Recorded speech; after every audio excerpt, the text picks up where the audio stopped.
नमस्कार, आपका इस ई व्याख्यान श्रृंखला में एक बार पुनः स्वागत करता हूं। आज हम अधिनायकवाद या तानाशाही के बारे में जानकारी प्राप्त करेंगे, जो कि वर्तमान राजनीतिक परिदृश्य में एक समसामयिक विषय भी है।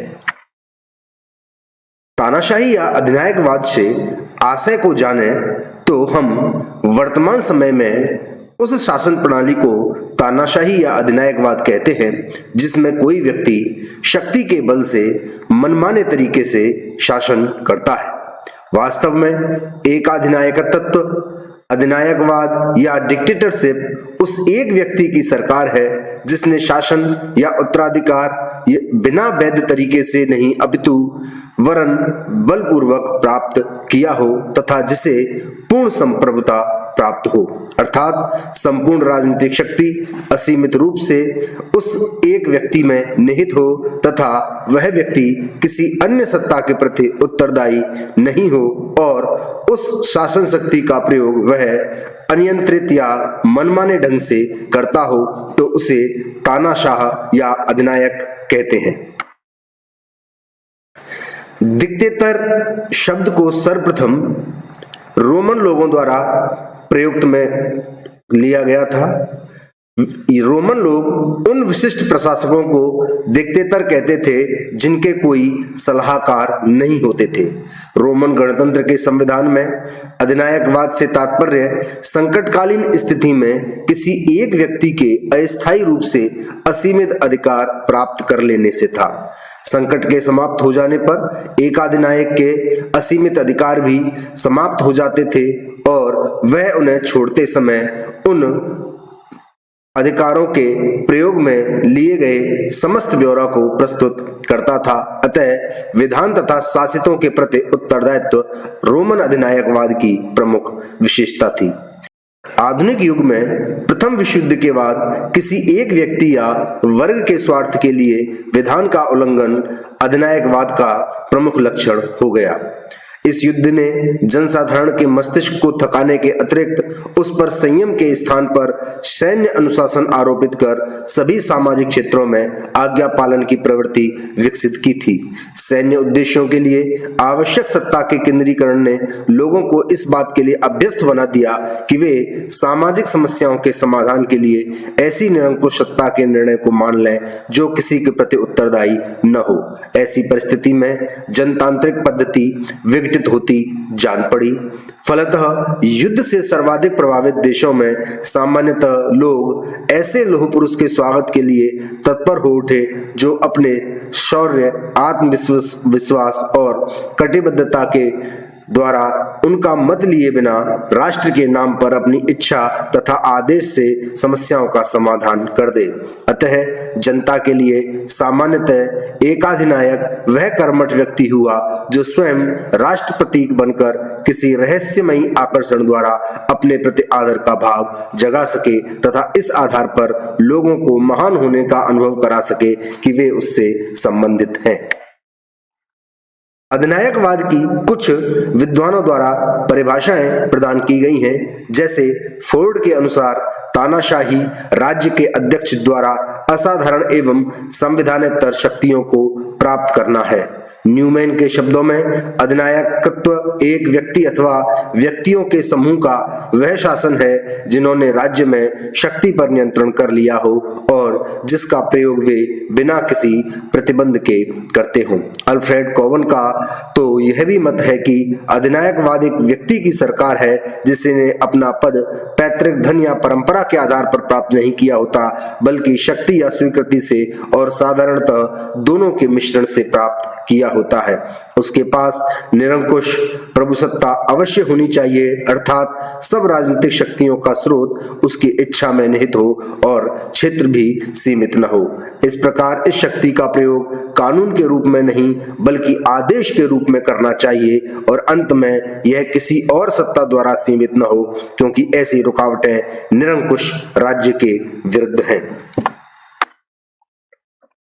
अब बात करें अधिनायकवाद की विशेषताओं की, तो उक्त तीनों विद्वानों की परिभाषाओं के आधार पर हम अधिनायकवाद की कुछ सामान्य विशेषताएं जान सकते हैं। जैसे अधिनायक तंत्र में राज्य निरंकुशवादी होते हैं, जिसमें सरकार की शक्तियां असीमित होती हैं और उस पर किसी प्रकार का कोई प्रतिबंध नहीं होता। अधिनायक तत्व में राज्य साध्य होता है और व्यक्ति साधन। इसमें राज्य एवं समाज के मध्य कोई भेद नहीं किया जाता। अधिनायकवाद में एक दल का शासन होता है और जिस दल का शासन होता है उसके नेता को सर्वश्रेष्ठ, राष्ट्रीय एकता का प्रतीक तथा विश्वास पात्र समझा जाता है। अधिनायकवाद में नागरिकों को अधिकारों एवं उनकी मूलभूत स्वतंत्रताओं से भी वंचित कर दिया जाता है। अधिनायकवाद शक्ति पर आधारित है और शांति एवं अहिंसा का परित्याग कर युद्ध हिंसात्मक साधनों में विश्वास करता है। अधिनायकवाद साम्राज्यवादी नीति में विश्वास करता है और इसके अतिरिक्त अधिनायकवाद प्रेस एवं रेडियो जैसे प्रचार प्रसार के साधनों पर पूर्ण नियंत्रण रखता है। अधिनायकवाद अंतर्राष्ट्रीयवाद का भी विरोधी है तथा यह धर्म का भी विरोध करता है। अधिनायकत्व द्वारा अपनी जाति को अन्य जातियों की तुलना में श्रेष्ठ माना जाता है और इसका प्रचार भी किया जाता है। अब हम जानते हैं अधिनायकवाद के प्रकारों के बारे में। अधिनायकवाद के प्रकारों के कई आधार हैं। जैसे सरकार के स्वरूप के आधार पर अधिनायकवाद को दो भागों वैयक्तिक एवं सामूहिक में वर्गीकृत किया जा सकता है। वैयक्तिक एकाधिनायकवाद या फासिस्टवाद में एकाधिनायक अपने निजी कर्मचारियों की सहायता से फ्यूरर के सिद्धांत के आधार पर स्वतंत्र ढंग से शासन करता है। फ्यूरर की विशेषता यह है कि वह अपने सहायकों के प्रति उत्तरदायी नहीं होता, वरन अपने से ऊपर राष्ट्र, इतिहास या ईश्वर के प्रति अपना दायित्व घोषित करता है। फ्यूरर अपने सहायकों को नियुक्त करता है जो अपने अधीन कर्मचारियों को, और फिर ये कर्मचारी अपने अधीन फिर अन्य कर्मचारियों की नियुक्ति करते हैं। इस प्रकार पूरी व्यवस्था में निर्वाचन पद्धति का कोई स्थान नहीं होता और संपूर्ण ढांचा सर्वोपरि चरम बिंदु पर केंद्रित होता है। इसी प्रकार सामूहिक अधिनायकवाद में फ्यूरर के स्थान पर उत्तरदायी नेता होते हैं। नेताओं की एक श्रेणी उच्चतर श्रेणी के नेताओं को चुनती है।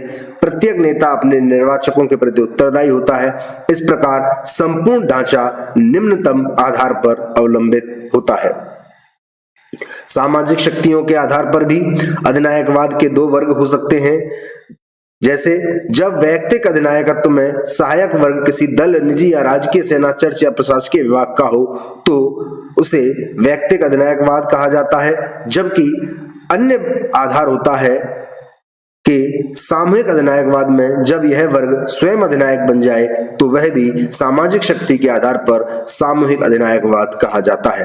अतएव यह विभाजन शासक तथा सहायक वर्ग के आधार पर होता है। वर्ग एकाधिनायकत्व के आधुनिक तीन प्रकार प्रमुख हैं: सैन्य अधिनायकवाद, दलीय अधिनायकवाद और प्रशासकीय अधिनायकवाद। परिणामात्मक स्वरूप के आधार पर भी अधिनायकवाद को दो भागों एकात्म अधिनायकवाद और बहुलवादी अधिनायकवाद में बांटा जाता है। एकात्म अधिनायकवाद में केवल एक वर्ग या केवल एक व्यक्ति तथा जिसका सहायक केवल एक वर्ग हो, जैसे निजी सेना होते हैं। जबकि बहुलवादी अधिनायकवाद में कई शक्तियां, व्यक्ति या वर्ग सम्मिलित होते हैं जो अपने को अधिनायक के अधीन नहीं करते और सत्ता के लिए परस्पर होड़ करते हैं, परंतु ऐसी स्थिति में भी अन्य से अधिक शक्तिशाली एक व्यक्ति या वर्ग का अस्तित्व होता ही है। अधिनायकवाद के उक्त तीनों प्रकार के वर्गीकरण एक दूसरे से संबद्ध भी हो सकते हैं। अब बात करते हैं अधिनायकवाद के गुणों की। अधिनायक तंत्र व्यवस्था के व्यवहार में इतने लाभ हैं कि अनेक लोकतांत्रिक राज्यों में जनता लोकतंत्र में कुछ लोगों की मनमानी करने की स्वतंत्रता से ऊबकर अधिनायक तंत्र व्यवस्था की कामना करने लगती है। अगर अधिनायक तंत्र के उत्कर्ष के कारणों की खोज की जाए तो विदित होगा कि जिस देश में निराशा, अव्यवस्था, असंतोष तथा अभाव था, वहीं अधिनायक तंत्र का उदय हुआ है। जिन देशों में लोकतंत्र व्यवस्था लोगों में निराशा तथा अभाव उत्पन्न करने वाली बनी, वहीं इस व्यवस्था की स्थापना हो गई। आज भी अनेक राज्यों में जनता अधिनायक तंत्र को अच्छा मानकर निरंकुश शासकों का पूर्ण समर्थन करती हुई दिखाई देती है। इससे यह स्पष्ट होता है कि अधिनायक तंत्र में कुछ ऐसे गुण हैं जो अन्य व्यवस्थाओं की सैद्धांतिक श्रेष्ठता के बावजूद इस व्यवस्था को अपनाने के लिए प्रेरणा के जिम्मेदार है। संक्षेप में ऐसे शासन के निम्नलिखित गुण या लाभ हैं। अधिनायक तंत्र में शासन कुशलता होती है। सारी शासन शक्ति एक व्यक्ति में निहित होने के कारण न केवल निर्णय शीघ्रता से लिए जा सकते हैं, वरन निर्णयों के क्रियान्वयन की भी सुव्यवस्था हो जाती है। अधिनायक तंत्री व्यवस्था में शासक से सभी भयभीत रहते हैं, इस कारण वे कार्य में देरी या शिथिलता नहीं कर सकते हैं। निरंकुश शासक के प्रति संपूर्ण प्रशासन न केवल उत्तरदायी रहता है, अपितु हर समय सतर्क, सचेत व सक्रिय भी रहता है। इससे शासन में कार्यदक्षता आ जाती है। अधिनायक तंत्र का दूसरा गुण है कि इस व्यवस्था में देश का तेजी से विकास होता है। देश में एक ही नेता, एक ही योजना तथा एक ही विकास लक्ष्य रहने से देश की संपूर्ण शासन शक्ति इसी लक्ष्य के मार्ग को प्रशस्त करने में प्रयुक्त होती है। आर्थिक साधनों का समुचित विकास व उपयोग संभव हो पाता है। देश के विकास के लिए एकता, शांति व व्यवस्था की आवश्यकता होती है। अधिनायक तंत्र में इनकी ठोस व्यवस्था रहने के कारण देश के सारे साधन विकास में लगाए जा सकते हैं। देश में एकता की स्थापना में अधिनायक तंत्र बहुत सहायक रहता है। विभिन्न दलों तथा विरोधियों का दमन करके देश में एक दल व एक नेता का शासन स्थापित होने के कारण सारी जनता इसके प्रति वफादार हो जाती है। नेता के चारों तरफ सारी व्यवस्थाएं घुस जाती हैं तथा देश एक ठोस एकता के सूत्र में बंध जाता है। दल या नेता एकता में बांधने का साधन हो जाता है और उसी में सबको अपनत्व का भाव होने लगता है। हिटलर व मुसोलिनी इसी तरह जर्मनी एवं इटली का एकीकरण करने में सफल रहे थे। अधिनायक तंत्र का अगला गुण यह है कि राष्ट्रीयता की भावना जागृत करने में यह सहायक होता है। देश के नागरिकों को पारस्परिकता में बांधने के लिए एक विचारधारा, एक दल व एक नेता का होना पर्याप्त होता है। सभी नागरिक बंधुत्व की भावना से अनुप्राणित रहते हैं। एक राष्ट्र का नारा एक ही झंडे के नीचे सबको खड़ा कर देता है। देशभक्ति का इतना प्राबल्य होता है कि नागरिक अपने देश तथा नेता के लिए बलिदान तक करने के लिए तैयार हो जाते हैं। संकट काल में तानाशाही व्यवस्था सर्वोत्तम रहती है। इसमें संकट का सामना करने के लिए सभी निर्णय व आदर्श एक व्यक्ति द्वारा दिए जाने के कारण आदेशों की एकता बनी रहती है। इससे समय पर उचित कार्यवाही करना सरल हो जाता है। युद्धकालीन संकट में तो अधिनायक तंत्र ही विजय दिलाता है। अधिनायक तंत्री व्यवस्था में देश का बहुमुखी विकास होता है। आर्थिक क्षेत्र में भी तेजी से विकास की व्यवस्था होती है। एकता, अनुशासन व कर्तव्य परायणता के कारण विकास की श्रेष्ठ व्यवस्था हो जाती है। रूस, जर्मनी, चीन, इटली, टर्की और स्पेन का अभी तक इतिहास इस बात का साक्षी है। जैक्सन ने अपनी पुस्तक यूरोप सिंस द वॉर में ठीक ही लिखा है। स्पेन वासियों के इतिहास में यह पहला अवसर है जबकि रेलें समय पर चली हैं। अधिनायक के अधीन व्यापार और उद्योग समृद्ध हुए हैं। कृषि फली फूली है। श्रम संकट दूर हो गए। कुछ विद्वान अधिनायक तंत्र के गुण के रूप में इस मानते हैं कि यह अधिनायक तंत्र मानव स्वभाव के अनुकूल भी है। इसके पक्ष में वह तर्क देते हैं कि मनुष्य में स्वभावतः अपने हितों की रक्षा की इच्छा होती है। वह अपनी रक्षा चाहता है, चाहे यह किसी के द्वारा की जाए। वह अपनी समस्याओं का समाधान चाहता है। आम जनता को इससे कोई मतलब नहीं होता कि उसकी रक्षा व्यवस्था कौन करता है। वह तो सुरक्षा चाहती है, अपने हितों की पूर्ति चाहती है। अधिनायक तंत्र में ऐसा संभव होने के कारण यह मानव स्वभाव के अनुकूल व्यवस्था भी मानी जाती है। विकासशील राज्यों के लिए राजनीतिक और आर्थिक विकास की संक्रमणकालीन परिस्थितियों में भी अधिनायक तंत्र उपयोगी माना गया है। विकासशील राज्यों में जनेच्छा की अनुशासित अभिव्यक्ति की समस्या अत्यंत प्रबल रही है।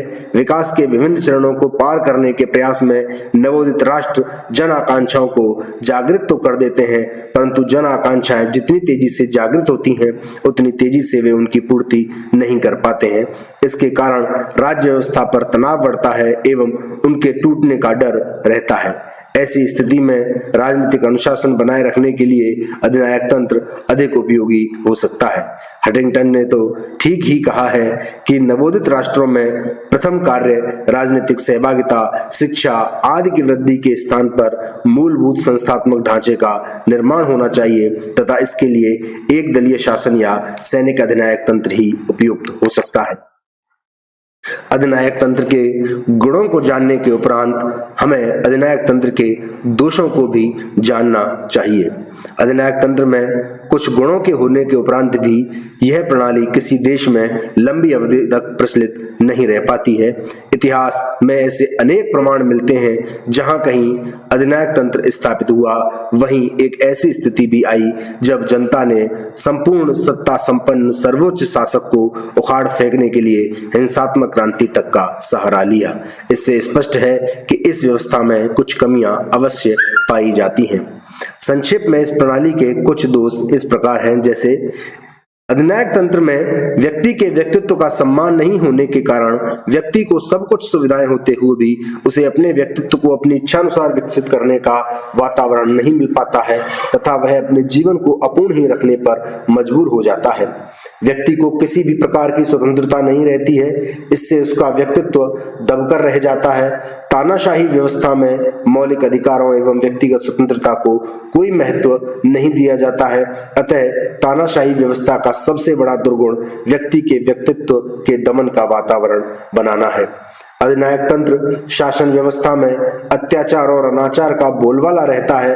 अधिनायक अपनी सत्ता को बनाए रखने के लिए आतंक फैलाए रखता है। विरोधियों का बर्बर तरीकों से सफाया कर दिया जाता है। इससे मानव भयग्रस्त होकर जेल के सीखचों में बंद सा हो जाता है। देश हित में कही गई बात भी अगर तानाशाह की इच्छा के प्रतिकूल है तो उसे ठुकरा दिया जाता है तथा ऐसे बात कहने वाले लोगों को देशद्रोही कहकर मौत के घाट उतार दिया जाता है। अधिनायक तंत्र में साधारण व्यक्तियों में आत्मनिर्भरता, क्रियाशीलता तथा स्वतंत्रता की भावना का पूर्णतः लोप हो जाता है, क्योंकि इन्हें बोलने अथवा विचारने की स्वतंत्रता नहीं होती है। अधिनायकवादी व्यवस्था में व्यक्ति का तन, धन और यहाँ तक कि मन भी अधिनायक के लिए हो जाता है और उसे अधिनायक जिधर लेकर के जाए चलना पड़ता है। अधिनायक तंत्र के गुण और दोषों को अभी हमने जाना और इस विवेचन से स्पष्ट हो जाता है कि अधिनायकवादी व्यवस्था मनुष्य को मनुष्य नहीं बनाती तथा उसे मनुष्य के रूप में रहने भी नहीं देती। इसमें मानव का व्यक्तित्व दबकर रह जाता है। उसकी सारी भौतिक आवश्यकताओं की पूर्ति के उपरांत भी उसको कुछ कमी सी महसूस होती है। मनुष्य का जीवन कैदी का सा हो जाता है। इसलिए ही अधिनायक तंत्र के अनेक लाभों के होते हुए भी कोई व्यक्ति इस व्यवस्था के अंतर्गत रहना पसंद नहीं करता है।